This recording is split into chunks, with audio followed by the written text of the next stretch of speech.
弟兄姊妹平安，今天是2021年的11月29号。今天的经文是诗篇第90篇，民数记第17章第1到第11节，彼得后书第3章1到18节。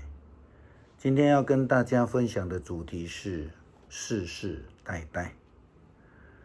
许多人以为自己所做的事情，他只要不张扬，就没有人会知道，因此就会有人说，就说话就不诚实啊，反正就没有人知道嘛，那做的事情无法接受检验这样的事情。近来因为台中的立委补选的事情，结果就发生过去20几年来所发生的这种庙宇财务候选人长期透过这个职权谋取私利的事情，一一的被公开出来。原本以为就没有人知道，或是没有人敢去挖掘这些事情。像这一类型的为自己的事情需要而未能诚实以对，当然从基督教的信仰眼光来看，就是得罪上帝。以色列人各支族因为不服亚伦以及利未支派，他们受选为上帝的祭司，他们群起叛变，他们纠众闹事，他们并不是因为自己想要追求所谓的公义真理，其实他们是常有私心。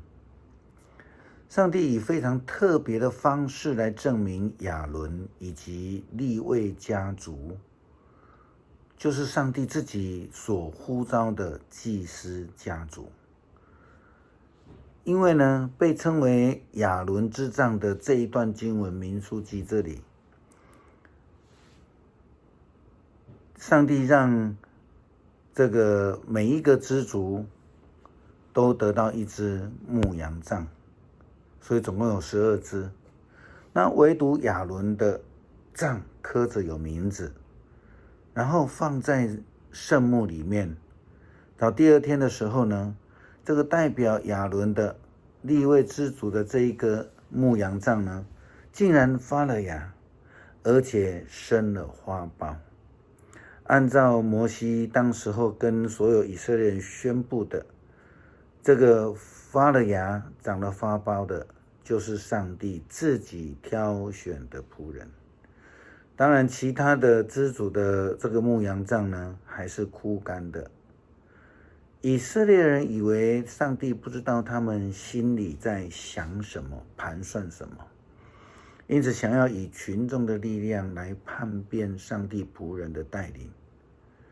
他们选择背叛上帝的旨意，但是因为他们离开上帝，在他们遇见地震和瘟疫的时候，就失去了上帝的保守，然后他们就必须要自己面对所遇到的这些困难了。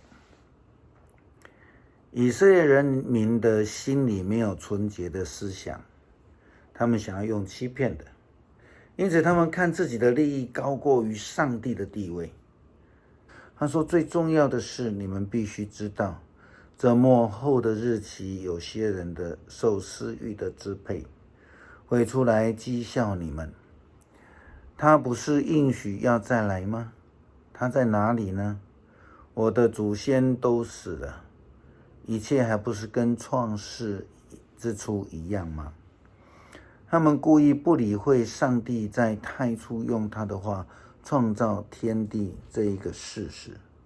地是从水和借着水而形成的，旧的世界也是由水和洪水所消灭的。这是彼得告诉我们的事情。在彼得后书的这一段经文里面彼得这样子说道，基督徒怎么样来领受这个事情？他们故意忽略上帝的恩典，这些以色列人，他们以为上帝不在过去，也不在当今，他们刻意的忽略上帝存在的事实。他们不承认上帝的存在。圣经又告诉我们，现在的天和地也同样的凭着上帝的话保留下来，要等着不信的人被审判、被消灭的那一天，好用火烧毁。可是亲爱的朋友啊，有一件事情你们不可忘记，在主的眼中，1000年如一日，一日如1000年。其实时间对上帝来说只不过是一个眨眼间的过往，上帝的1000年如一日，这个是所谓的存在是人无法了解的这一件事情。因为人在苦难当中会觉得度日如年，如何能够体会那1000年如一日的上帝权柄呢？上帝不但是创造的上帝，更是赏赐生命的上帝。民数记所记载的亚伦之杖，就是上帝在死寂没有盼望的当中创造了生命。牧羊杖的木头都是枯干以后做成牧羊杖的，是没有生命的，不可能发芽，也不可能长花苞，没有这样的盼望。但是在上帝的旨意之下，在他所呼召的仆人亚伦的杖之上，就长了芽，开了花苞。上帝从创世纪就临在，他创造，他管理世界和宇宙，他在人的历史当中继续掌权，他继续带领并且保守。旧约当中所记载的历史，我们都看到了上帝同在的记号。他不但是过去的上帝，他是今在的上帝，他也是将来永远存在的上帝。上帝世世代代都在人的历史当中与人同在，他赐下保守，也监看人的作为。耶稣基督说，我是世界的光，跟从我的，就不在黑暗里走，必要得着生命的光。这是约翰福音8章12节。耶稣又说，因此你们在暗中所说的话，将要在明处被人听见；在内室附耳所说的话，将要在房屋的上面被人家宣扬。这是路加福音12章第3节的经文。所以我们千万不要以为，上帝现在不在了。诗篇90篇告诉我们，主啊，世世代代你是我们的居所。群山还没被造，大地和世界还没有成型，从亘古直到永远，你是上帝。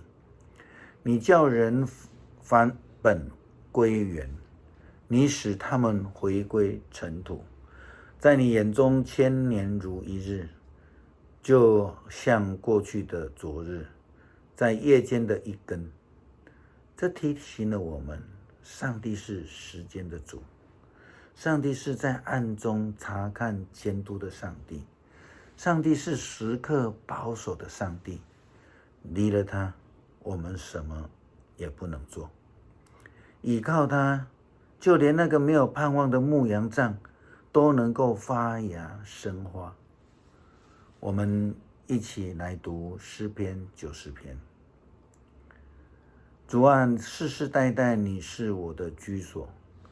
群山还没有被造，大地和世界没有成型，从亘古直到永远，你是上帝。你叫人返本归元，你使他们回归尘土。在你的眼中1000年如一日，就像过去的昨天，像夜里的一更。你像洪水一般把我们冲走。我们的生命短暂如梦，我们像早晨发芽生长的草，晨间生长茂盛，夜间凋零枯干。我们被你的愤怒消灭，我们因你的烈怒惊惶。你把我们的罪孽摆在你面前，把我们隐藏的罪过显露出来。我们的岁月在你的震怒之下缩短了，我们的生命像一声叹息消失了。我们一生的年岁不过70，健壮的可能到80，但所得的只是劳苦忧愁。生命转瞬即逝，我们都要如飞而去。谁晓得你愤怒的威力啊？谁明白你震怒的可畏？求你教我们数算我们的年日，好使我们心有智慧。上主啊，你的震怒会几时终止呢？求你怜悯你的仆人。每日清晨，你使我们饱享你的慈爱，使我们一生充满欢欣喜乐。你使我们遭受多少年日的苦难，求你也使我们享受少年日的喜乐。求你让你的仆人看见你的大能的作为，让我们的子孙看见你荣耀的威力。主，我们的上帝啊，求你赐福给我们，求你使我们一切工作顺利，求你使我们所做的一切成功。我们一起来祷告，感谢上帝的保守，让我们在过去的生活当中有依靠，在我们的困境当中有帮助，在病痛当中有主的医治，在忧伤当中有平安与安慰。我们感谢主成为我们世世代代的保护者。阿们。